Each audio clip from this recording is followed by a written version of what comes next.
做得更好，过得更好。亲爱的乡亲朋友，大家好，我是婉婉，欢迎收看《台南向前行》。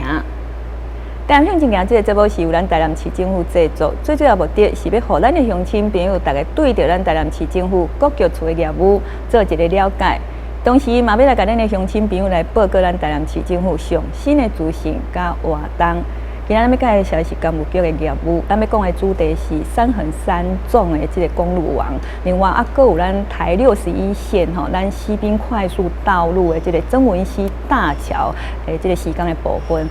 那么咱先来看这个影片，听看市长要甲咱讲啥物。串联全国路网以及构筑海岸风光的台61线西滨快速道路，有所谓的穷人高速公路之称。它的曾文溪大桥是我们台南市民引颈期盼的美梦。我们非常感谢由台南市政府所提出的西滨快速公路曾文溪桥段的新建工程，已经获得中央的审查通过。未来台61线向南延伸，台江大道快速通过国道8号、台86线等快速道路等地，构筑大台南地区的3横3纵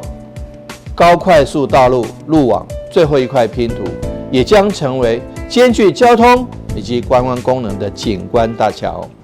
建设一个进步的城市咧，咱知影吼，这完善的交通网络是非常重要吼。那么咱台南市政府呢，就将合并升格了后吼，非常认真啊吼，想要来进行着咱3横3纵的这个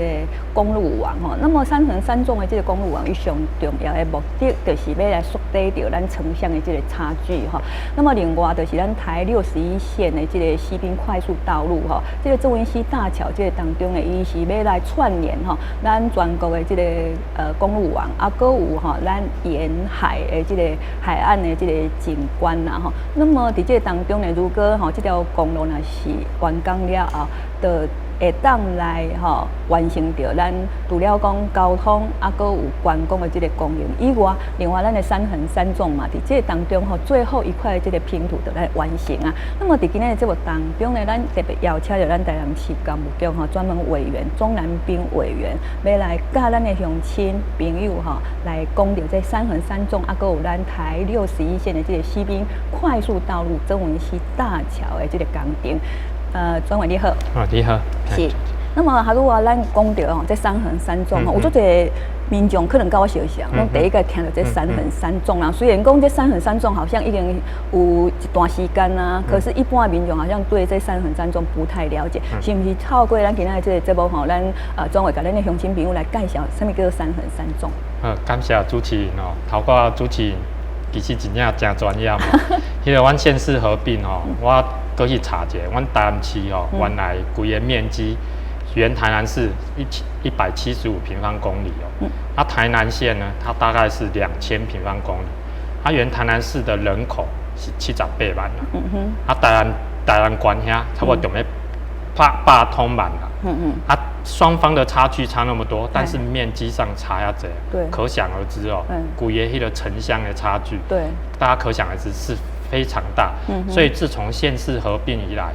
阮迄阵赖副总统哦，在做市长的时阵，其实就直感觉讲要如何缩短城乡的差距，并讲是阮市政府家不得不去面对的问题。所以讲台湾主持人嘛，讲如何缩短城乡差距，就是高交通建设要如何让它便利性，这样子大家去任何一个地方哦，拢像规台南市虽然遐大，但1点钟内底得使到倒位吼，是我们很重要的一个目标。所以讲哦，不得不来介绍哦，这3横3纵哦，这个整个大串联。首先吼，阮3横3纵家哦，大家会使看到，阮从南北向纵向来看哦，上东边遮吼，这条是国道3号，啊中这条呢是国1，啊上边啊西边这条就是台61线，就是阮今仔要讲一个主题。啊，这个台61线吼，它有一个伊的起点是到新北市的巴黎，直落来到阮的曾文溪北岸遮，都转去，无到台南市，阮台南市无到高雄，我转去。所以讲，这嘛是讲我为什么要曾文溪景观大桥要甲刷过来的原因哦。然后呢，阮即马过来讲吼，东西向哦，东西向阮上北边就是这个台84线快速道路，啊中这条呢是国道8号，啊上下骹上南边台86线，我相信讲哦，在座迄个全部咧收听这咧看这观众朋友吼，应该是拢捌行过这几条路。其实这几条路大定来咧行，其实就是阮台南市的3横3纵。啊，头拄啊吼，咱转为安尼摕这个图面互咱看，咱就知影什么叫做3横吼，什么叫做3纵哦，一目了然啦吼。那么伫这个当中呢，头拄啊咱讲到这台61线就是吼，咱这曾文溪大桥的这个部分吼，这个景观吼，那么咱有。好像也要开始施工了嘛，哈。对。啊，施工大概要多久的时间？啊，跟我这个内容也计划整个过程，行不行？跟咱的乡亲朋友也说明一下，好不好？好哈。这个曾文溪景观大桥吼，已经嘛，其实吼，阮今年真正是台南市大丰收啦哈。今嘛到6月30号，伫5月1号的时阵哦，曾文溪的景观大桥有行政院遐正式核定，对今年开始的编列预算。所以说，阮即马的迄个这件工程是公路总局咧办的哦，已经即马开始咧设计。因预计伫大概是明年年底前会使完成。设计好，因时间吼是预计在115年吼，得使规个完成。这个曾文溪景观大桥，伊即马阮先讲伊的地理位置好。伊到台61家吼10份交流道落来了以后吼，伊会使直接对这10份交流道遮接去到阮对岸曾文溪的南岸的台江大道。这个台江大道呢，对阮台南市来讲是一个足重要的道路，因为伊会使直接向往东吼，会使直接去刷了连到阮的迄个国道8号的起点遐。所以讲阮3横3纵这个曾文溪景观大桥这样子刷过来了以后，其实我们中间这一段就整个可以把它连起来。然后伊规个计划来看吼，是伊规个长度呢是差不多是3.4公里。伊的经费吼，核定的经费是高达66.36亿。所以讲，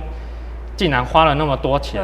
所以当然是一定要做一个不只是交通的，当然也是要有一个很大的景观，漂亮的景观，非常漂亮的景观。所以这算讲吼，中央给咱今年上介好的一个礼物啦吼。其实我后边遐吼，应该各有另外一个礼物，可以使讲的。所以等一下我们再把这些礼物哈，呈现给咱的民众啦吼。那么如果咱讲到这个曾文溪大桥吼，如果咱专委有讲到嘛吼，伊伫景观上吼，一定有互咱的视野上更较水，就是讲，因为伊沿岸吼拢是迄个海边嘛吼，咱伫这个当中当然啦吼，这个交通的功能是一定爱啦吼，但是咱咧开车的人啊吼，还是讲伫这道路咧用路的人吼，他们在景观上伊嘛希望讲吼，这个视觉上会当吼互因吼舒畅啦吼。那么伫这个当中吼，咱的这个曾文溪大桥，伊的景观好像有比较特殊，是不是？甲咱的乡亲朋友嘛来介绍一下。这部分哦，这个大概因为吼，这件工程即马当咧设计，但是进前咧规划当中吼，其实就是这座大桥，大家可以看到边啊迄7股伊遮一寡盐田哦，然后吼，伊的特色的是，它中间有一个就是河道的深潮区，但是伊家呢是一个曾文溪出海口一个最重要的湿地，个兼黑面琵鹭，其实也距离它也是还算蛮近的。它要如何在很影响这边的生态环境上少的范围内如何来做这则？所以讲吼，迄时阵当初咧规划时，公路总局咧规划时阵它就在这深潮区840公尺的范围内，刚拿这三塔的脊背桥，这脊背桥呢，大家使看到这特色，这个讲就像一个鸟啊，像一个鸟啊咧飞吼，这个就像黑面琵鹭的头，其实吼，伊住伫咧七，所以就是来到咱7股这就是那个特色。对，7股的黑面琵鹭，然后就是把它特色把它彰显出来。所以你来开到这吼，你唔免看讲什么所在，你看迄个，这就是一个地标啊。应该。对。你看到迄个黑面琵鹭哦，7股高啊，台南高啊。更近一点，用3D 的模拟照这边更清楚了，就可以看到说它整个桥梁的桥型啊，都经过特别的设计。所以咱今麦咧设计的这个当中，拢不是讲刚刚讲啊功能好就好了哈，有当时啊咱个会去注意到咱的人文哈，啊去注意到其他的文化啦哈，那么那个结合在一起，然后特别好咱刚刚讲哦啊这个道路吼，开起来吼都枯燥哈，他有时候在开车的人吼，伊伫这道路当中也是一种欣赏啦哈。那么伫这当中就是讲哈，如果咱咧讲的这条桥，然后伊时间的这过程，敢有啥物遇到什么困难？其实头过讲到，其实这曾文溪景观大桥，头过有讲，它其实很靠近曾文溪的湿地的出海口，嘛足靠近阮的黑面琵鹭的遐，所以讲当初要做这的时阵哦，像阮现在大家都很注重在自然生态的环境，所以说一开始对100年，应该是对100年开始哦，公路总局就在那做这个可行性的评估报告，一直到108年的108年就去年的5月他才通过这个环差的报告，因为伊要做一个环境的整体的评估嘛，他通过了，通过了要搁过了一档，帮他行政院来正式核定，伊伫这当中内底吼，伫咧规个报告内底吼，伊有讲到几个他们必须要注意的就包括说。他在像黑面琵鹭，大概11月到隔年的3月，他大概就是来台湾的这一个时间点，然后他就是要在这一段时间内禁止夜间施工，然后伊的基础呢，嘛爱用低震动、低噪音呢，伊规个像讲伊这桥要起起来吼，伊嘛是爱，敢若会使伫桥面顶管，用最先进的先进支撑工法，可以把这座桥做起来，尽量卖影响到下骹的这生态，对，尽量不要影响到生态。按时间内底，一寡像讲伊做这基础的时阵，一寡废水啊，一寡迄个时间的一寡物件废水，全部拢爱收集，种密闭式的收集吼，往外运，就是无爱互伊底下造成一些很重大的污染，等等很多的措施。因为咱在建设当中有那些拢会破坏啦，但是咱这个建设的就是讲会当甲这个破坏降低啊上低，然后呢，甲咱的这个环境啊、景观啊，搁有一寡吼，这个生态拢甲伊兼顾掉的啦吼。因为讲吼要进步，就破坏咱的生态吼，安尼嘛毋是咱最高的这个宗旨啊吼。那么好多咱讲的这个山横山纵啦吼，当然咱就是讲要来甲咱锁定咱东西啦吼，还是讲南北的这个时程嘛吼，交通的这个时程。那么伫这个地方有较具体吼，伊的较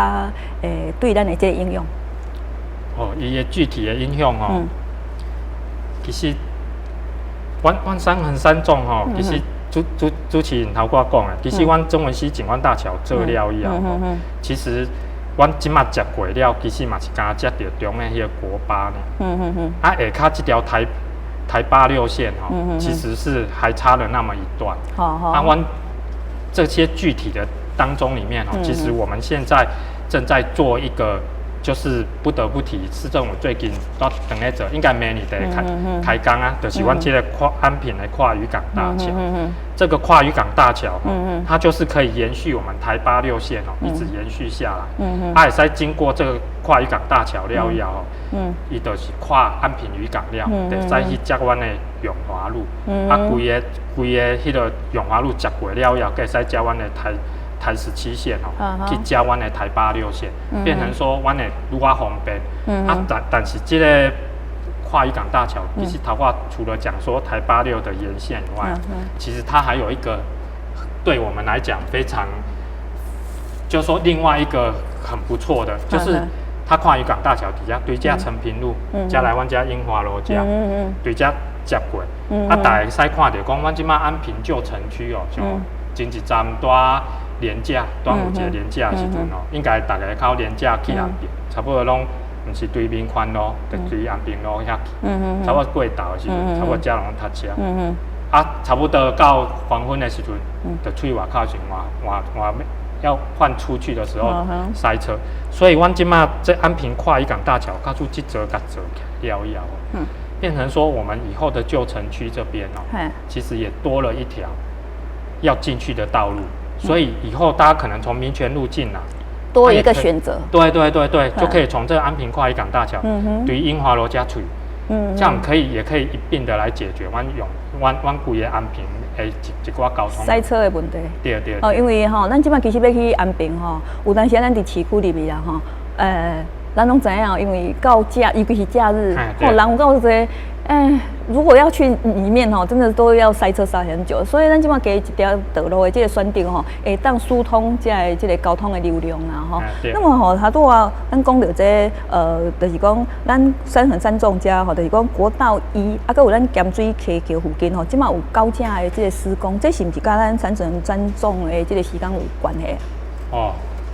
这部分算讲主持人应该常拢去迄个开车，啊，就看到阮黑白色，中山高速公路遮然后好奇心使然，就看到那个高架桥那部分其实跟我们三横三纵是非常有关系的首先我们来看这一张其实阮国八对遮接过来了以后其实就住长伫遮阮即卖北有一个叫盐水溪的快速道路，阮拢统一称作北外环。对遮呢接过来了以后，就会使讲针对阮即马遮规个市中心遮迄个，大概是我们台南市大概有60-70万居住在这边，但是由这些的居民的话，就可以经由这北外环，就可以快速的到达他们想要去的目的地，而它也是距离我们整个市中心上近的一部分。即马长咧时间当中会使看一张北外环道。对，北外环道路，伊规个长度差不多是14公里，总经费大概将高达178亿。你是够专业的，甲迄个数字啊，迄个数字啊，佮有咱的经费用记读过来底。因为这条真正对咱台南市足重要。阮大概分4期第一期啦就对这台三九的高铁桥下道路到阮这个树谷到阮这南科联络道家，现在104年一定完成第二期就是对这南科联络道家直直拖过来到阮的迄个台江大道这个长咧时间，阮叫做第3期，这个是第3期的，正在施工，大概是预计在110年，就是明年年底前就可以完成。明年年底大家就可以经由这一条道路就可以接来到台江大道。然后阮今嘛第2期的这部分，就对台江大道这边遮直直要开过来到阮的迄个中华路的西顶寮大桥以前的太平桥遐。这个2期的这个呢，阮已经设计好啊，一定年底进前的设计好预计在明年就会开始施工大概114年就会使完成。然后最后1期呢，就是从西顶寮大桥遮阮要拖过来到大港观海桥。即马嘛新那个内政部营建署嘛一定有核定阮即马等迄个营建署等咧设计，大概是预计在116年，得使来这来到大港观海桥。后盖阮居住家，就是说这市中心的遮人，伊较输要去南科的时阵，其实这条道路就足方便的，伊会使对阮这圆孔仔这拢是一个匝道，伊会使对这圆孔仔这，就讲大港观海桥遮，海岸路遮，对遮北去了以后，它就可以直接顺着这北外环，它的时速是80公里，速限是80公里，它可以直接有这也没有红绿灯，直接就可以通达到我们现在也是正在设计的这个树谷大道这，直接就可以进到南科。所以咱就是针对咱台南市的这个特色啊，比如讲咱知影伫这个南科遮有足侪这个上班族嘛啊是讲针对咱的人潮，咱的一寡市区的这个需求来设计这个道路那么针对着这咱设计这个道路了后，摆互咱的这个民众咧上班的时阵也是讲伫这道路咧行行的时阵，会当更加通畅较毋免讲去摒免一寡阻塞的所在啦加一寡分流那么像咱这个北外环这个所在，佫有迄个交流道。对，我嘛是要讲就是另外一个礼物就是我们北外环就是今年也是5月，也是行政院也是核定了。就是刚刚你讲的那个跟对，就另外一个题目，行政院等于送了2个大礼，在5月的时候，就是一个曾文溪景观大桥，另外一个的北外环。我北外环头我讲大家看到这张来看，其实除了讲我要去南科以外，卡苏伊伫个国道，这中山高架，卡苏嘛做一个交流道，也使直接连国道1的话。那这样子的话，是不是也顺带着可以解决像讲永康交流道一寡塔架有的？所以但是迄时阵，阮参高工局迄时阵咧新扎的时阵就是因为这下骹是曾文溪啦就是说因有顾虑到讲曾文溪伊要落墩，就是讲迄桥梁要做，肯定较歹处理。然后另外一方面呢，就是他觉得我们。这已经是台南市比较北边了。如果要往南这边的车流量，应该是会比较少。所以公依循东印宫，我们做从由北往南，国一由北往南的时候，我们可以直接转向西接安南区。另外一个呢，就是我们从安南区由西这边过来的时候，可以往北走。但是这个就已经对我们来讲。非常方便，方便利得，因为阮差不多50些块省过阮即马对阮的永华市政中心差不多要靠要开车，开到我民治中心、双市政中心，差不多爱开车，差不多爱50分钟，但是对国八遐差不多50分钟。将近2点钟。但是阮即马卡苏这条卡苏开通了呀，阮就对阮大港光海桥海岸路遐，阮得使直接爬到这个北外环快速道路，直接对家。直接得再转向国一，然后就直接上去。我们初估的结果啦，大概是可以大概节省大概超过10分钟以上。那就大概40分钟就会完成了。可能超过30几分钟，其实嘛是爱看车流量啊。不过安尼就缩短迄个时间的时阵那个城乡的差距就就出来了所以伫这个当中咱拢是思考着讲因为他拄咱一开始就有讲嘛，咱大台南咱就是合并了后当然合并了后，咱得要有合并的功能走出来咱若合并的功能无走出来，咱合并要从啥物货所以咱伫这个当中咱干务局伊会占着足大的这个功能啦因为这道路就是爱靠咱干务局来主导嘛那么这个国道1号的这个永康交流道加的这个联络工程这部分是不是甲咱的这个3横3横是咱的这个有关系？其实这个也是是有关系啦。阮这个国道1号永康交流道联络道伊的起讫点就是对阮即马迄个永安路台一线这永安路家直过来经过阮的永康物流的湿地重化区家，搁沿航国中的这区段征收家，搁经过阮史博馆、亚太棒球村，这拢40米，红色拢40米，搁刷来经过阮的迄个安南医院，对安南医院迄边遐阮开通一个3至60、20米的道路，搁加阮南133嘛20米的就变成阮的国道1号台一线，像阮国8的规个的协接做伙，后盖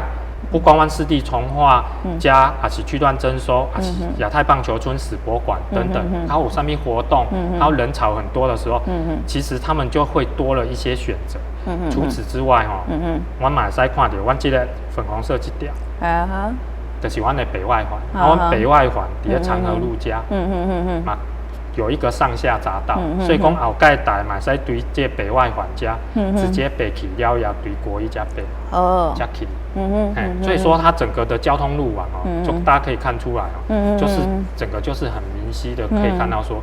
我们如何去节省大家在行车的时间？其实嘛，呼应政府的一寡节能减碳。对，就是讲不过咱即马在进行这个工程的这当中难免拢有一寡比如讲造成咱民众的麻烦啦，因为你在施工的这个当中咱车咧经过是讲人咧经过的时阵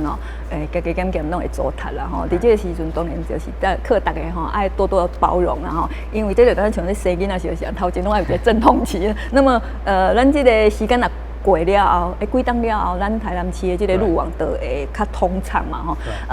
最后咱专委刚有啥物话要甲咱乡亲朋友讲？就像主持人头我讲的其实我们要建设就是一定会有一些破坏，一定会造成一些民众的不便。所以讲，不管阮较出时间的当中，可能有则做大一寡不方便也请大家乡亲会使体谅一下。大家会使可能在短短1、2年的时间内造成的不便，但是可能以后这条道路肯定是10年、20年来使用。然后阮港务局也会按照阮黄市长的指示阮会尽力的去如何去规划出我们大台南生活圈就是1小时的生活圈，阮1点钟内底，阮到台南市的倒位都可以马上立即到达，这是我们最终的目标。是，那么咱今仔日真感谢咱公务局专委咱中南民中专委因为他拄仔咱咧听伊介绍的这当中伊甲数字啦还有整个工程的这个时间表拢记甲足清楚，表示伊真正足专业啦还有咱专委咧介绍的时阵这当中咱也知影讲有足侪所在基本上咧施工啦嘛是爱请咱民众大家多多体谅啦因为伫这个当中呢，因为有一寡无方便，但是呢，咱若时间完成了4通8达以后咱不管是要佚佗，或者是讲要去任何一个所在我们的这个时间呢，拢会当缩短啦市长有啥物理想？